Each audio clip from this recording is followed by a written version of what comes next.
मेरे बच्चे, कभी कभी जीवन में तुम्हें कुछ वक्त अकेला भी चलना पड़ सकता है, और यदि तुम्हें ऐसा करना पड़े तो इसमें कोई बुराई नहीं है। तुम बस चलते रहना। तुम्हारे आगे बढ़ते रहने से ही तुम्हारी मंजिल तुम्हें ज़रूर प्राप्त होगी।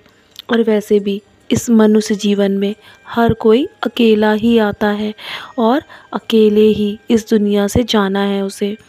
तो मैं तुम्हारे साथ हर वक्त हूँ, तुम्हारे हर बुरे समय में और अच्छे समय में। इसलिए जो भी परिस्थितियाँ हो ना, उसका तुम सामना करो और ऐसे उदास होकर कभी भी मत बैठो, क्योंकि तुम्हारे लिए मैं वो उचित मौके अवश्य भेजूँगा। जल्दी ही तुम्हें तुम्हारी मंजिल प्राप्त हो जाएगी मेरे बच्चे, जिसके लिए तुम मुझसे रोज़ प्रार्थना करते हो। और मैं जानता हूँ कि कुछ लोग तुम्हें पसंद नहीं करते हैं, और वो कभी कभी इस अवसर में भी बैठे रहते हैं कि वो तुम्हें कब नीचा दिखाएं।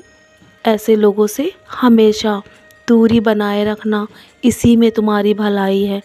तुम बस हमें मेरी ओर ध्यान देना, मेरा नाम स्मरण करना। मन में यदि तुम्हारे कभी भी किसी के लिए भी बुरा आए ना, तो तुम मेरी ओर देखना। मैं हमेशा तुम्हें सही राह दिखलाऊंगा, और तुम्हें किसी के भी बारे में कुछ भी सोचने की या बोलने की आवश्यकता नहीं है, क्योंकि समय आने पर मैं उन्हें जवाब अवश्य दूंगा अपने तरीके से। तुम बस अपने कर्म करो और आगे बढ़ते रहो। तुम्हारे रिश्तों में अगले 2 महीनों में सुधार अवश्य आएगा, क्योंकि मैं जानता हूँ कि तुम्हारे रिश्तों में बहुत दिन से खटास चल रही है ना, तो तुम्हारे रिश्ते ज़रूर अच्छे होंगे और तुम्हें बदलाव स्वयं नज़र आएगा।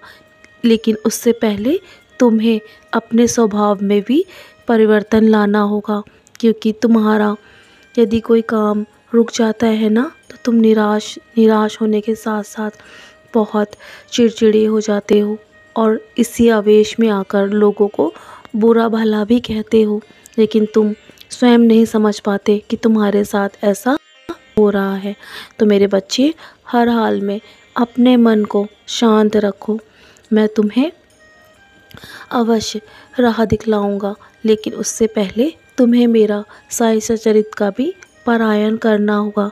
मैं उसके माध्यम से तुम्हें हमेशा दिखाता रहूँगा, और तुम्हारे मन में सारे सवालों के जवाब अवश्य दूंगा। उसके माध्यम से मेरी नज़र हर वक्त तुम पर लगी हुई है।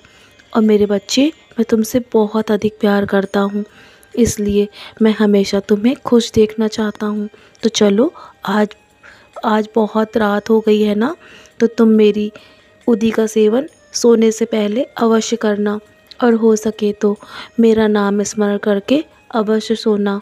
तुम्हारे मन को बहुत शांति मिलेगी। और हाँ, और मेरा हो सके तो मेरा 11 वचन भी अवश्य पढ़ना मेरे बच्चे। सदा खुश रहो। अब सो जाओ, बहुत रात हो गई है। सदा खुश रहो, यूं ही मुस्कुराते रहो।